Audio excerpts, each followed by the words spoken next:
Assalamualaikum warahmatullahi wabarakatuh.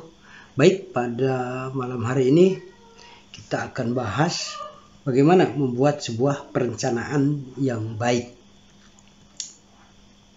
Sebagaimana sudah diutarakan sebelumnya bahwa dalam melaksanakan pekerjaan, dalam melaksanakan kegiatan, kita harus mempunyai tujuan, cita-cita, harapan atau impian. Kemudian tujuan, cita-cita, harapan atau impian tersebut dituangkan dalam sebuah perencanaan. Ya. Setelah dibuat perencanaan, kemudian kita laksanakan. Setelah dilaksanakan, kemudian kita evaluasi dan selanjutnya tindak lanjuti untuk dibuat lagi tujuan dari suatu kegiatan yang lebih baik dan lebih baik lagi. Baik. Ciri-ciri perencanaan yang baik ya, diantaranya pertama, perencanaan disusun sesuai dengan tujuan. Jadi perencanaan mengacu kepada tujuan ya. Kemudian juga kita harus mempertimbangkan bahwa perencanaan tersebut harus tepat sasaran ya. Jadi sesuai dengan apa yang kita inginkan. Kemudian juga ya, bila mana kita seorang manajer di sebuah perusahaan ya, atau seorang pimpinan di suatu lembaga, maka kita berfungsi sebagai seorang koordinator ya, di mana anggotanya yaitu para karyawan itu berada dalam satu koordinasi. Kemudian juga kita mengarahkan ya anggota atau karyawan termasuk kita sendiri ya menjalankan fungsi sesuai dengan perencanaan. Kemudian juga selalu adanya peningkatan kualitas kerja karyawan atau anggota berdasarkan perencanaan tadi ya. Jadi ada program peningkatan kualitas. Kemudian adanya pembagian atau sub-sub koordinasi dalam menjalankan sebuah program ya, karena dalam perencanaan itu berisi program-program ya. Kemudian ada kesepahaman ya antara manajer dengan karyawan atau anggota dalam membuat sebuah perencanaan. Jadi perencanaan tersebut tentu harus dimusyawarahkan dulu, harus dibicarakan dulu sehingga betul-betul perencanaan yang matang ya. Nah, sekarang bagaimana efektivitas dari sebuah perencanaan?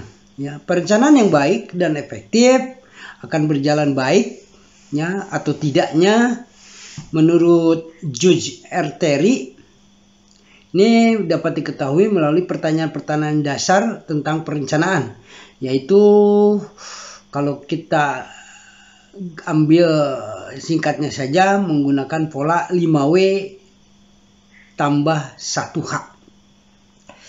Di mana 5W ini, W-nya adalah singkatan dari what, apa. Ya. Di mana dalam apa ini merencanakan masalah tentang apa yang menjadi tujuan dari sebuah perencanaan tersebut. Dan hal-hal apa yang perlu dilakukan dalam pencapaian tujuan dari perencanaan itu. Ya. Kemudian W yang kedua adalah why, mengapa. Di sini dalam mengapa ini kita membicarakan masalah ya, mengapa tujuan tersebut harus dicapai dan mengapa ya kegiatan harus dilakukan ya, beragam kegiatan harus dilakukan dalam mencapai tujuan ya. Kemudian W yang ketiga adalah where atau where, di mana ya, membicarakan masalah di mana program ya dalam perencanaan tersebut yang sudah ditetapkan tujuan dapat dilaksanakan ya. Kemudian W yang keempat adalah when atau kapan ya, masalahnya adalah bagaimana dan kapan kegiatan tersebut akan dilaksanakan, kemudian juga bagaimana cara mengakhirinya. Kemudian yang kelima adalah who atau siapa ya, membicarakan masalahnya siapa yang akan melaksanakan program tersebut. Jadi ada pembagian tugas. Kemudian yang adalah how, ya, terakhir 5W 1H. How, bagaimana? Ya, bagaimana melaksanakan suatu program dalam perencanaan tersebut, ya, sehingga bisa dilaksanakan dengan tepat, ya. Nah, dengan melakukan pertanyaan tadi, kategori tadi, maka seorang manajer akan mudah dalam melaksanakan program, ya, atau kegiatan yang sudah direncanakan. Ya. Hal ini dikarenakan metode yang dilakukan terpola atau tersistem dengan baik, juga berkesinambungan, sehingga melibatkan berbagai macam objek penunjang pelaksanaan program atau kegiatan.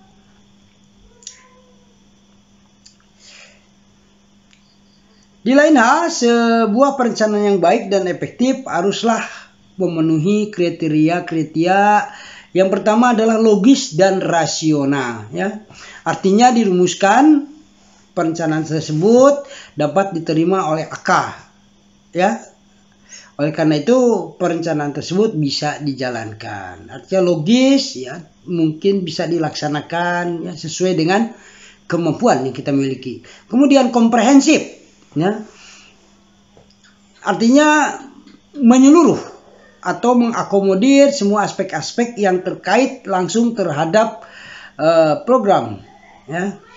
Perencanaan yang baik tidak hanya terkait dengan bagian yang harus kita jalankan, tapi juga harus mempertimbangkan koordinasi dan integrasi dengan bagian lain, ya, sehingga terjadi kerjasama yang harmonis.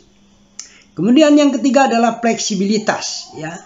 Di mana perencanaan yang baik diharapkan, ya, bisa mengadaptasikan dengan perubahan di masa yang akan datang, ya, tapi bukan berarti perencanaan itu dapat diubah seenaknya. Jadi untuk merubahnya, nah, dalam perencanaan tersebut nanti kita mengevaluasi, ya, setelah perencanaan tersebut dilaksanakan. Evaluasi kemudian direkomendasikan, ya, untuk ditindaklanjuti. Demikian yang bisa kita sampaikan tentang bagaimana membuat suatu perencanaan yang baik, ya, yang efektif, yang efisien, ya.